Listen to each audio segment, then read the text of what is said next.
Coming up next on Public Access TV is Fan to Fan, the book game. Today's guest is local author and historian Kevin Swope to tell us about his new book, 1938, Photographs by Gerarard Swope Jr., a photo collection of 180 images created by his late grandfather in the year 1938, and what it took to get it into print. Stay tuned. This will take you back, and it may get you looking at old family photos.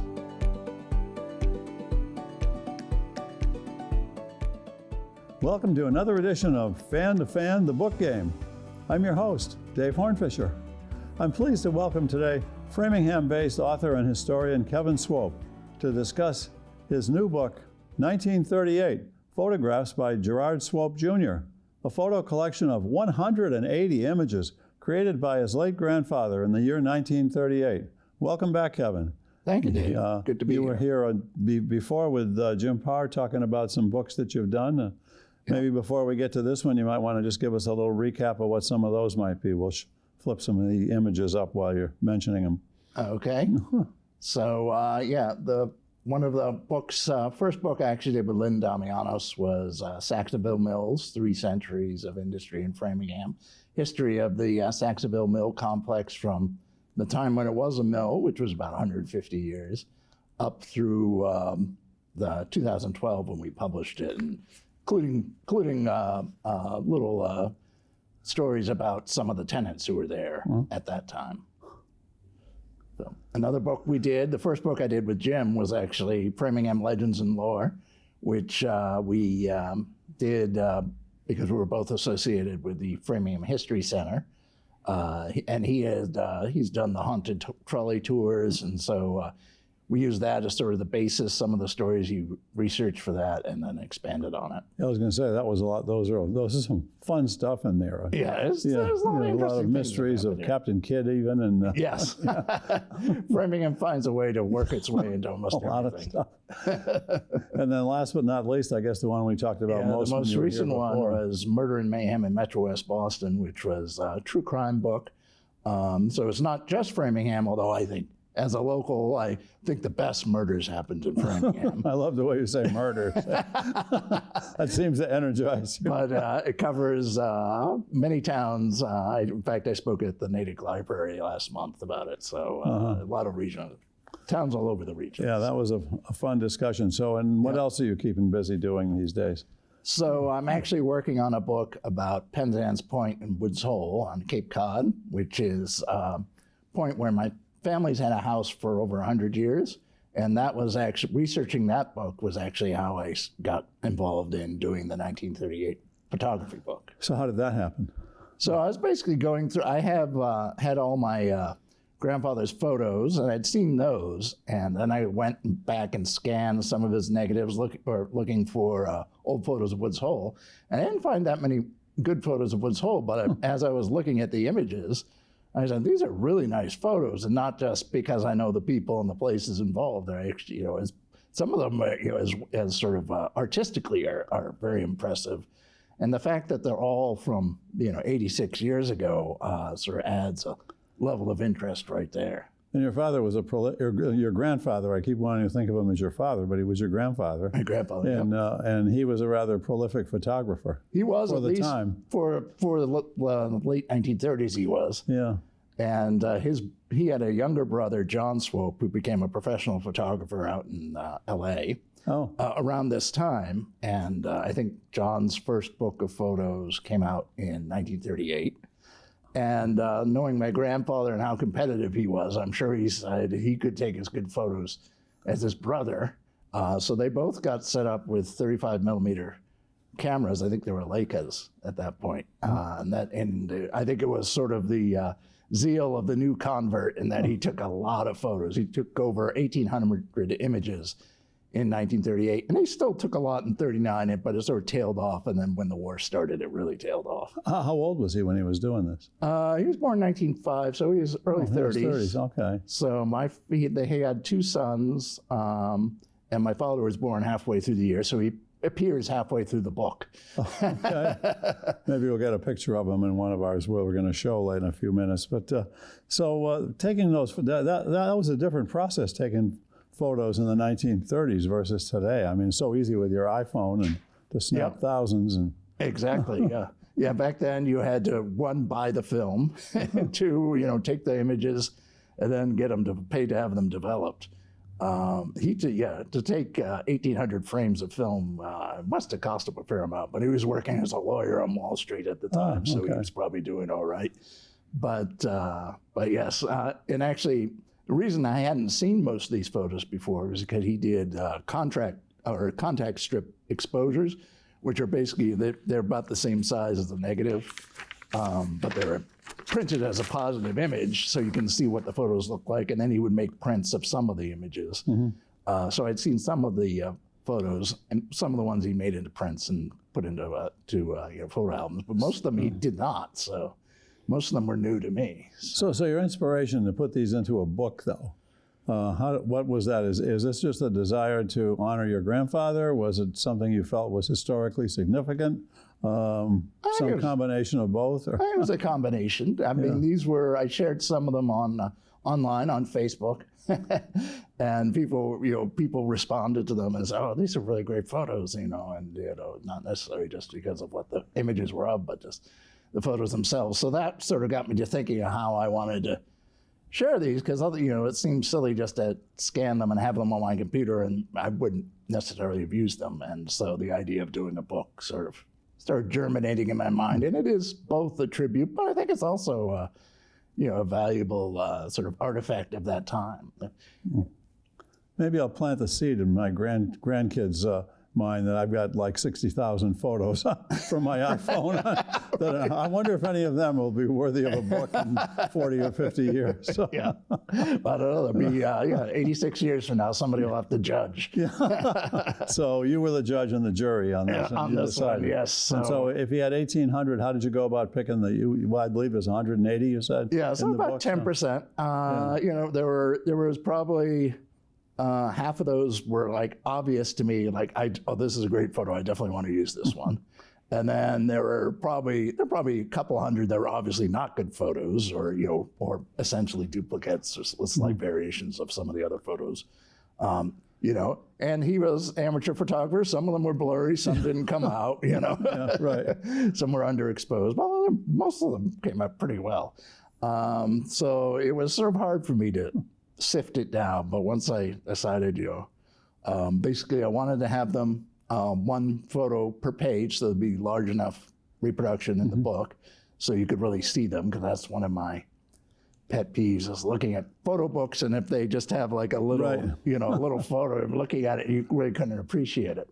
So you got some of the magic and the details in this. And so the structure of the book then, is there any commentary that goes along with the photos? Yeah, some of if I had something to say about it, I wrote about it. All right. I didn't necessarily have anything interesting to say about a lot of the photos, but and some of them I didn't know who they were. I knew who all the relatives were, but I didn't necessarily know who. My grandfather, some of the pictures were sailing, and he had friends that he went sailing up to Maine with on it. I'm sure they were co-workers and somebody else, and I asked my father, and my father, of course, was born in 1938. He said, "Well, they're before my time." I don't remember it very well. I was going to say, you certainly weren't there. But, yeah. So in 1938, what was the year of his prolific photo year? So that's how I picked that year, because that was a lot of stuff. Because it was at the most, and I like the idea of having the book be structured as a year, so I actually have it divided up into months, because he actually had a very well documented the date on which he had at least the photos developed. So I knew what month every single photo was from. Oh, my pet peeve now is going through some of my family's old photos going way back, and there's no description on the back. Right. Is this Aunt Harriet, or is this grandmother, or is it great grandma? Yes. And so what good is it? And beautiful old photos. If you don't know who they are. So I'm trying to be more prolific more honest about putting names on my photos. I've been trying to do that, but I've been both because I'm trained as a historian, although I currently work, in fundraising at a college. But I did graduate work in American history. But I was always the family historian, because I was always the one who was interested in the old stories and the old photos. So after my grandmother passed away in 1995, my father and uncle said, "Well, why don't we just give Kevin all that stuff?" So it's all in the same place, and if people need it. So I've been sort of taking that as a, as my duty. And you're very involved with the Framingham History Center, too. And very involved with the Framingham History Center. So I get my, I scratch my historical itch for various places. I'm on the Historical Commission here in Framingham as well. So. And I actually do, even at Babson College where I work, I've earned the reputation as the unofficial historian because I've been there long enough. Really? And I'm interested enough in the history so I actually know what some of these things are. So I get people asking me all the time, like, what? Well, maybe that'll be another book. Yes. I was going to get my employers interested in that. So, but it might be a retirement book. We'll see. Could be. Well, let's get to some of the pictures in the book. That's why we're here. Sure. We'll put them up, and then maybe you can just tell either why it's there or what it is or why it's kind of passed your test. So this is the only photo in the book not taken by my grandfather. This one was taken by my father, but that is me and my grandfather sailing in July of 1972. So he would have been, 67, and I was 5. So how long did he live? He died in 1979, so I was 12 when he passed away. So I did know him, but not when I was an adult.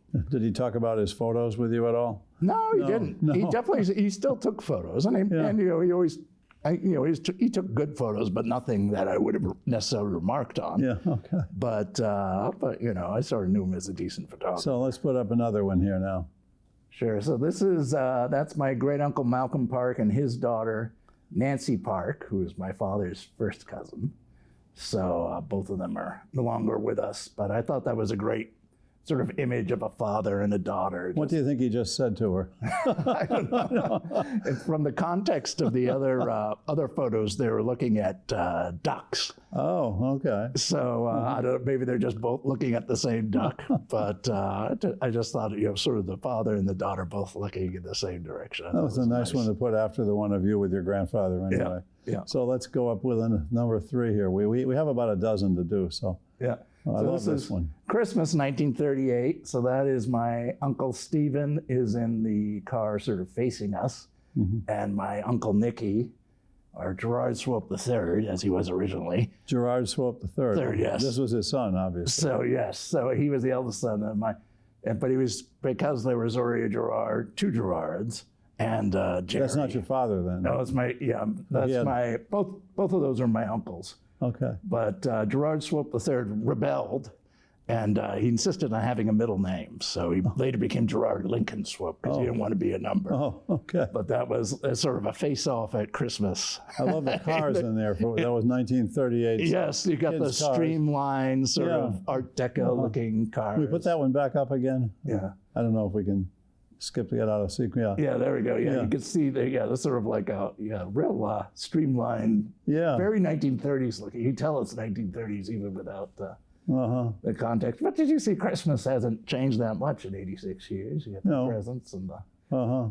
But somebody had a big bookshelf too. Yes. My grandmother was a big reader. Oh, okay. So my grandfather a little bit, but really my grandmother was a big reader. And let's go on to the next one here. We got... There we go. This is the kids' table at Easter. Okay. So that is the person looking nearest us with sort of it's sort of a funny expression on his face. I don't know, maybe he thinks he's too old for the kids' table, but that's cousin Rod Park, who is the brother of Nancy and son of Mal, who we saw. Rod actually went on to he's no longer with us either, but he went on to a long career in academia. He was chancellor at University of California and then was chancellor at University of Colorado at Boulder, too. Really? And he ended up running a vineyard in California. Are these people still alive? And the only person who's still alive who's in the book that I know who's still alive is my father. Oh, okay. 86 years ago. So. Yeah, well, that's true, yeah. But the other kids at the table were my uncles and Nancy. So, the kids' table. Looks like they had a little clubhouse or something. Yeah, it did, yeah. So. I was wondering what the food was even they had there. I know. Yeah. They didn't have some of the stuff we have today, I guess. Right. Yeah. Whatever whatever. There is one of the images in the book, which we're not showing, but has a picture of my grandmother holding a beer can. And Jim Parr pointed out to me that was a new thing, that beer cans were only invented in 1935 or something. Oh, okay. So yeah. But here's an action photo. Yeah, there we go. Sailing up in Maine. My grandfather was a big sailor. Well, that's not him out there. That is not him. He took the picture. Because he took the picture. That is unidentified friend. I think it's Dodd. D-O-D-D, but I don't. That must have been a pretty big sailboat. Yeah, they didn't own it. They rented it or chartered it. It was called the Malabar 4, which had been built for a Bermuda race in the 20s, and they just chartered it to sail it from I think Gloucester up to Maine. But you can see that's really sailing in Maine, where you got the fog. Yeah. You have you put somebody up on the bow so they're far away from the engine, because you could motor in the fog so you can see better and maneuver better. I had an episode with a friend of mine who had a boat in Maine, and we stayed overnight, and in the morning we could not see how to get back in. We were literally had our head over the side of the boat to try and see if we could see a buoy or something. Is that a buoy in the background? Yes, it's a buoy, and it looks like it's probably red or it might have been black and white in those days. I can't remember when they changed the colors, but anyway, that's probably a mid-channel buoy. But so you have calm seas for Maine. Not much wind. It must be summer. It's summer and moist. This one's August. It's fun to be a detective on these photos, isn't it? Yes, yes, it is. He actually did a pretty good job of labeling at least some of them, so I had some idea. Although I don't know who his companions were. Okay. But at least some idea where they were. Now we got another sailboat picture coming here of the. Yeah, this is one of the real sort of art photos that just looking straight up the mast at the curve of the sail, the old cotton sails, and the wooden mast. It'd be a fair amount of work to get that sail up, wouldn't it? Yes. they had about 5 people on board, so they could. Oh, really? So they get some, and they were young, relatively young. I keep thinking about that, and I sail now, and I keep waiting for my son to get bigger and stronger so he can do some of the cranking for me. Well, when he starts to fear that you're too old to do it. Right. No, Dad, wait a minute. Don't be doing that. Yeah. So they get a nice wind. And, yeah. Whatever they call it. That's definitely one of the loves of my grandfather. The cloudy skies looks like it's a in-between kind of a weather day. Yeah. But no fog. That's all I could ask for in Maine. No fog. And then what's coming up next here? Here we go. I love this one. This one looks like, as I was telling you earlier, it sort of looks like Guys and Dolls, with the like pinstripe suits and that fedoras and everything. Yeah. But these 4 gentlemen are all partners in County Homes, Inc., which the person on the left is my great uncle Dave, who was my grandfather's twin brother. They weren't identical twins, but they're fraternal twins. But he was a home builder in Westchester County, outside of New York, where they lived. They look like they're looking at a piece of land. Yes, so this is actually, there are several pictures in the book of this, I think the first property development he did, which was a neighborhood in White Plains, New York. Okay. So he did a bunch of developments. He was a bit early on the Westchester home game, because of course this is 1938, and it wasn't until after the war that things really, took off. And actually took even longer to sort of get people to move the suburbs that far out of the city, because that was about one guy doesn't have a hat. Yeah. Yes, I don't know what his problem is. I love the old pictures of Fenway Park, and the audience would be all male, and they all would have hats on. All would have hats. These were like in the 20s and 30s, I think. My uncle said when he started working for Price Waterhouse in 1962, I think it was, the first day they said, there are 30 people in this room and there are 20 hats on the hat rack. Tomorrow there will be the same number of hats as employees. We can decide whether you want to increase the number of hats or decrease the number of employees. So even as recently as the 60s, they still you still are supposed to wear your hats. Okay, here. Well, this is a real Manhattan street scene. 1930s with a horse-drawn cart. Yes, vendor. I think he's a fruit dealer, but he's got his scale there. I don't know if he's got peanuts or something in there, but in any case, he's a street vendor. 1930s. Yes, still got the horse. Peanuts a dime. That's up in relatively northern Manhattan. East 80s, I think I figured out it was, at least the old cars on the street. Yep. So, but my grandfather worked in the city and lived in the suburbs. So a lot of these pictures he took when he was, I think, on his lunch break. But his in-laws lived in the city at that time, too. I wonder how late it was before you'd have seen a horse-drawn cart in the city. Yeah, I don't know. You know, I mean... I don't know how long after the war people became prosperous enough that they didn't see them. I don't know how long they lasted. Yeah. But other than one of those carts that you ride around in now. Right. The handsome cabs. Right. In Central Park, yeah. Okay, we're running to the end of here. This is I think this might be a view from his office building. He worked at Wall Street. That's New York. That's the East River. Brooklyn Bridge is the nearest bridge. Okay. I think it's the Manhattan Bridge is the next one up. But in any case, we're looking north, across the wharves to, so from southern Manhattan. That's probably taken from a Wall Street building. And I'm not sure, do we have one more? I forget, or is that the last one? This one's got a story. Here we go, okay. Well, the first part of the story is you see the gentleman, that's my great-uncle John Swope. He was the one who became a professional photographer. And you can see he's got a camera, 35 millimeter around his neck. So he was really, I have a lot of pictures. They obviously went out together to take photos, but this is taken up at, my great-grandfather had a big estate up in Westchester, New York.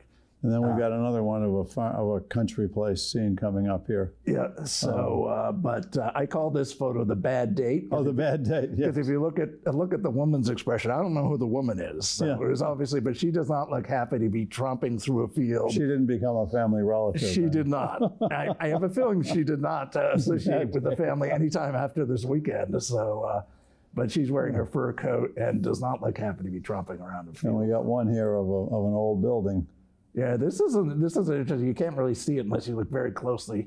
But on the tree on the corner, there's a sign that says "For Sale," and this is the 30s, and the area around there was all farms, dairy farms, because it was like New England farming. It was all rock farming, but so it wasn't a very prosperous time. But you can see sort of on the right side, there's actually an outhouse. Yep. And on the left side, you can sort of see behind the tree, they've got the Model T car. Oh yeah. But so this, as the farms in that area sort of went out of business, my great grandfather bought the property and often hired the people to work the farms. So he ended up with 1,000 acres there. And after he passed away, my grandfather and his siblings sold the houses off, but they kept the open land, and actually is now Teatown Lake Reservation. It's a nature preserve. So the whole collection of all these, what do you think the message is of the book? Is there one other than just these are interesting, or? Well, I think there's sort of an artistic message, and that these are interesting composition. But it's also just a very interesting time in American history. 1938, it's almost 10 years into the Depression. It's the year before World War II starts. It's really sort of an unusual time. And to have there's a little more normalcy, I guess, than what was before it, or what was to come. Right. In many ways, yeah. Yes, that is definitely true. But it is a world that would soon change. You probably wouldn't have the horse-drawn. not at the end of the war anymore. No, then you got the 1950s booms, and it was Long Island, and it was cars with big fins. Right, exactly. So So no, this is a wonderful. Recap of kind of an interesting, and it's probably an unknown sort of a period in our country's history in some ways. You don't hear too much about that. It was getting nasty in Europe about then, but we weren't quite into it, and and the Depression was probably not quite over, but it was. It sort of came and went. Everybody was thinking it was over, but it wasn't totally over until the war started, and everything ramped up for production for that. So what did it take to kind of get? What's that? Is there still one more picture? This is in the foreground. Those are workers at the Fulton Fish Market. The Fulton Street Fish Market was on Fulton Street. It's now in Brooklyn. Apparently, they moved it across the river. But I just thought it was a great photo. They're packing fish and ice. Obviously, a catch had just come in. And then it's sort of the skyscrapers behind them, it's sort of two different worlds. Those are working class the New old York, and the new, and the executives working in the skyscrapers behind them. So, but they were going to have that fish for lunch. So how did you get this book all together? You had some help from Damianos Publishing? Yes, Lynn Damianos was, because I'd worked with her before on a number of projects. And so I knew when I sort of came up with the idea of the book, I knew I was going to work with her. And she has a great staff that she works with. So Brett Peruzzi was the editor. Even though there's not a huge amount of text in this book, I still wanted somebody, another eye to look at it with a critical eye. And he definitely improved a lot of the captions and was a good sounding board. The design. Well, we have an image of the book here. Well, we can bring that up so you can see it better. So, but the cover, I knew that was going to be the cover because it's a bathroom selfie from 1938. So my grandfather friends invented the bathroom selfie. Really? Apparently. That he's into a mirror, huh? That's taken in a bathroom mirror. You can see there's some towels hanging behind him. Look at that, yeah. But because I had a picture of him taking a picture, I was like, oh, that'd be perfect for the cover. That is great. And then Rob Levine, who is the designer who Lynn works with, did an amazing job with the. I love the way the cover is set up because I said I wanted it sort of in the 30s, Art Deco style, and he really delivered and came up with a nice 1938 design. Is a half, right? Right. the mathematician in me. It's a fraction, yeah. It's a fraction. This is just a fraction of the pictures he took. That's right, yeah. And we're only showing a fraction of the ones that are in the book. So that's right. If you want to see the book, you have to buy it. Right. And so, do you have a marketing person that's helping you distribute it a little bit? Is that part of the? I'm sort of doing it mostly myself, but it's available. Is Damianos Publishing? Their works are available on Amazon, but you can also get it directly from the publisher, which is Silver Street Media, or from their website, or if you just do a search for Damianos Publishing, it'll come up. Mm-hmm. Are you doing any talks at any of the bookstores that still exist? Barnes & Noble connected you yet? I know they have a nice author talk series there on Saturday. Yeah, I haven't done any local networking yet. Is it in the store at Barnes & Noble, do you think?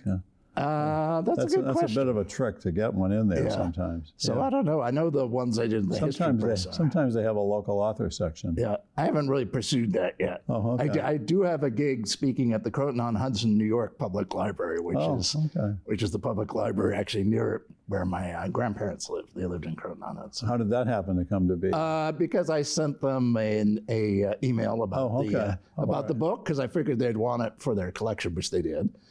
Because a lot of the photos were taken in and around that area. And they said, we're having a local authors event in April. You should come to that if you want to. So, so far as that's my only gig.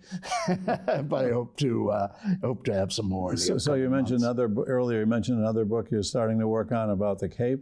Yes, I started researching it last year. So it's about a bunch of families that have been down there for a long time and the other people who come through. And I'm doing that in coordination with the Woods Hole Historical Museum. But they have an excellent collection of archives, so I've been doing a lot of work down there. So that should be my next book, unless I get sidetracked into another project like this. So will a couple of these get into the Woods Hole book? That got you started, right? Right. Actually, except for they weren't. I didn't really come up with any good pictures of Woods Hole. There were a couple from 1937, so they didn't make this book, but they will make the Cape Cod book. Yeah. Well, Kevin, you've been a great guest again, and it's as is always the case, the half hour flies right by. So thanks so much for bringing this on. It's really fun to see a book of photographs come out, especially black and white ones, and I think there is a fair amount of relevance to that in this day's world when people are all kind of interested in the past and all that. And if you're interested in the future and more of these shows, you can come back and watch us. We're in Framingham on Mondays, Tuesdays, Thursdays, and Fridays at 8:30 and Saturday mornings. And we put all these shows up on YouTube. So if you look for Fan to Fan Hornfischer, you will find this. And if you probably put up Fan to Fan Swope, you might find it too. And you might get two because Kevin was here before. So thanks for watching, everybody. And thank you, Kevin. You're a great guest. Thank you.